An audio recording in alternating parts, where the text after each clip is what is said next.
सोचिए, एक ऐसा शहर जो हमारी पौराणिक कथाओं और पुरातात्विक सबूतों के ठीक बीच में खड़ा है। हम बात कर रहे हैं भगवान कृष्ण की महान नगरी द्वारका की। सदियों से समंदर की गहराइयों में कहीं खोया हुआ ये शहर आज भी इतिहासकारों और भक्तों के लिए एक बहुत बड़ा रहस्य है। तो चलिए आज इसी रहस्य की परतों को खोलने की कोशिश करते हैं। हमारे प्राचीन ग्रंथ जैसे कि महाभारत द्वारका का जिक्र कुछ इस तरह करते हैं। एक भव्य, सुरक्षित और एकदम सुनियोजित राजधानी जो समंदर के किनारे बसी थी। मतलब ये सिर्फ एक शहर नहीं था, ये तो एक नए युग का प्रतीक था। और यही वो सवाल है जो दशकों से खोजकर्ताओं को सोने नहीं दे रहा। क्या महाकाव्यों में बताई गई वो सोने की नगरी सच में थी? क्या उसके कोई सबूत है? बस यही रहस्य आज हमारी पूरी पड़ताल का सेंटर पॉइंट है। तो कहानी शुरू होती है हमारी पौराणिक कथाओं से। सबसे पहले ये समझना जरूरी है कि द्वारका की पौराणिक जड़ें क्या हैं। मतलब हमारे पुराणों में इसके बारे में क्या बताया गया है। तो पुराणों में जिक्र है कि जब भगवान कृष्ण ने मथुरा छोड़ा तो उन्होंने अपने लोगों के लिए एक नई राजधानी बसाई और इसका नाम रखा गया द्वारका, जिसका मतलब होता है द्वारों का शहर या प्रवेश का द्वार। ये सिर्फ एक नाम नहीं था, ये एक ऐसा शहर था जो बहुत भव्य और सुरक्षित था। और हाँ, इसे भारत के 7 सबसे पवित्र नगरों मतलब सप्तपुरी में से एक माना जाता है। और पता है, कथाओं में तो ये भी कहा गया है कि कृष्ण ने अपने शहर के लिए समंदर से 96 वर्ग किलोमीटर जमीन वापस ली थी। जरा सोचिए कितना विशाल रहा होगा ये शहर। ये आंकड़ा ही बताता है कि इसका निर्माण किसी महाकाव्य से कम नहीं था। लेकिन कहते हैं ना, हर अच्छी चीज का एक अंत होता है। हर स्वर्ण युग कभी ना कभी खत्म होता है। तो चलिए अब देखते हैं कि ये शानदार शहर आखिर हमेशा के लिए खो कैसे गया। कथाओं में इसका जिक्र कुछ यूं है कि भगवान कृष्ण के इस धरती से जाने के बाद अरब सागर में उफान आया और लहरों ने पूरे के पूरे शहर को निगल लिया।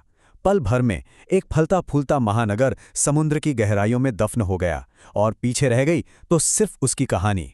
तो अब कहानी में एक लंबा जंप लेते हैं और सीधा प्राचीन कथाओं से 20वीं सदी में आते हैं। ये वो दौर था जब इस मिथक ने एक वैज्ञानिक जांच का रूप ले लिया। जो सदियों तक सिर्फ एक कहानी थी, अब वो एक आर्कियोलॉजिकल मिस्ट्री बन चुकी थी।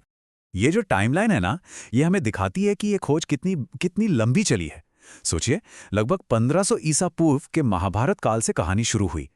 फिर 1963 में जाकर एएसआई ने पहली बार जमीन पर खुदाई शुरू की और फिर 80 और 90 के दशक में समंदर के नीचे वो बड़ी बड़ी खोजें हुईं। हर एक कदम हमें सच्चाई के और भी करीब ले जा रहा था। और देखिए, ये कोई छोटी मोटी कोशिश बिल्कुल नहीं थी। भारतीय पुरातत्व सर्वेक्षण यानी एएसआई ने इस पहेली को सुलझाने के लिए दशकों तक मेहनत की। उन्होंने जमीन पर भी खुदाई की और अरब सागर की लहरों के नीचे भी जांच की। तो फिर सबसे बड़ा सवाल, आखिर उन्हें समंदर की गहराइयों में दफन मिला क्या? क्या सिर्फ रेत और पत्थर मिले या फिर कुछ ऐसा जो सदियों पुरानी उन कथाओं को सच साबित कर दे? तो चलिए अब पहेली के टुकड़ों को जोड़ना शुरू करते हैं। अब हम बात करेंगे उन ठोस सबूतों की जो मरीन आर्कियोलॉजिस्ट को मिले। ये वो चीजें हैं जो हमें कहानियों की दुनिया से निकालकर सीधे हकीकत में ले आती हैं। और जो मिला वो सच में हैरान करने वाला था। पानी के नीचे एक पूरी की पूरी बस्ती के अवशेष।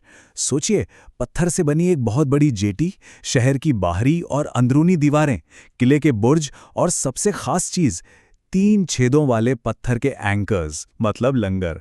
ये इस बात का पक्का सबूत थे कि वहां समुद्री व्यापार होता था। और जब पास के बेट द्वारका से मिले अवशेषों की कार्बन डेटिंग की गई तो पता चला कि ये बस्ती 1570 ईसा पूर्व के आसपास की हो सकती है। ये तारीख बहुत जरूरी है क्योंकि ये इसे उत्तर हड़प्पा काल में रखती है, जो महाभारत के अनुमानित समय के बहुत बहुत करीब है। अब ये देखिए, ये सबसे दिलचस्प हिस्सा है। जब हम पौराणिक कथाओं को पुरातात्विक खोजों के साथ रखते हैं तो जो समानताएं दिखती हैं वो कमाल की हैं। पुराणों में किलेबंद शहर का जिक्र है और पानी के नीचे दीवारें और किले के बुर्ज मिले हैं। कथाओं में एक बड़े बंदरगाह की बात है और असलियत में एक विशाल पत्थर का घाट और पुराने लंगर मिले हैं। कनेक्शन तो साफ दिख रहा है। तो सवाल फिर वही है, इस सब का आखिर मतलब क्या है? क्या ये सब सिर्फ एक इत्तेफाक है या ये इस बात का पक्का सबूत है कि द्वारका की कहानी में कहीं ना कहीं ऐतिहासिक सच्चाई छुपी हुई है? चलिए अब इस पर जो बहस चल रही है उसे समझते हैं। हम अब कहानी के उस मोड़ पर आ गए हैं जहां मिथक और इतिहास एक दूसरे से मिलते हैं। और बस यहीं से द्वारका पर सबसे बड़ी बहस शुरू हो जाती है। तो इस बहस में मोटे तौर पर दो तरह की बातें सामने आती हैं। पहली थ्योरी यह है कि जो खंडहर मिले हैं वो असल में भगवान कृष्ण की वही द्वारका नगरी है जिसका जिक्र महाभारत में है। और दूसरी थ्योरी यह कहती है कि ये खंडहर एक बहुत पुराने कांस्य युग के बंदरगाह शहर के हैं और इसी शहर की कहानी ने बाद में द्वारका की महान कथा को प्रेरित किया। तो इन सब में सबसे जरूरी बात क्या है? वो ये है कि एक पौराणिक शहर की खोज करते करते हम एक असली और बहुत ही प्राचीन शहर तक पहुंच गए। ये खोज हमें दिखाती है कि हमारी पौराणिक कथाएं सिर्फ कहानियां नहीं हैं। हो सकता है वो हमारे इतिहास की उन भूली हुई परतों की तरफ इशारा कर रही हों जिन्हें हम अभी तक समझ नहीं पाए हैं।